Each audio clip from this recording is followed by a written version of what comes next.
Kenali pecahan wajar. Pecahan wajar ni maksudnya nombor yang di atas lagi kecil daripada nombor yang di bawah.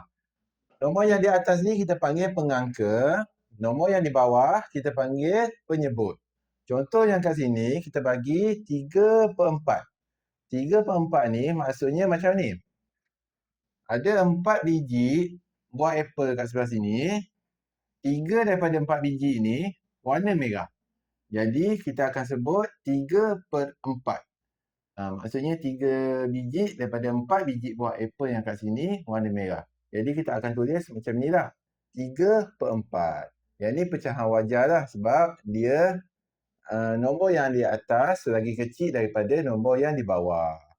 Nombor yang di atas ni kita panggil pengangka, nombor yang di bawah ni kita panggil penyebut.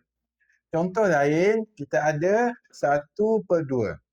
1/2 ni maksudnya kita ada 2 biji bintang kat sini. 1 biji daripada 2 biji bintang ni warna merah. Jadi kita akan sebut 1/2. Contoh lain, kita ada contoh 3/5. Yang ni pun pecahan wajar. Maksudnya kita ada 5 bahagian. Sebiji kek kita bagi 5 bahagian. 1, 2, 3, 4, 5. Jadi 3 bahagian daripada 5 bahagian kek ini kita colour dengan colour merah.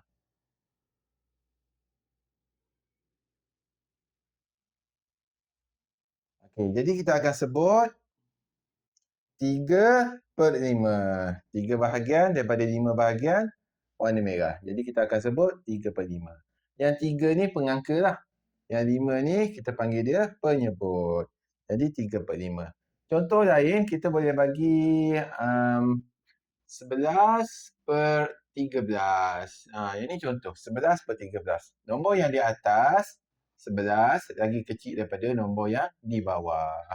Maksudnya kita ada 13 biji bola contohlah kan. Ataupun 13 biji buku. 2, 3, 4, 5, 6, 7, 8, 9, 10, 11, 12, 13. Jadi 11 daripada 13 biji buku ni warna biru. Contoh 4, 5, 6, 7, 8, 9, 10, 11.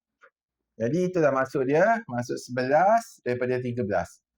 11/13. 11 biji buku daripada 13 biji buku ni semua sekali warna biru. Jadi yang tu 11/13.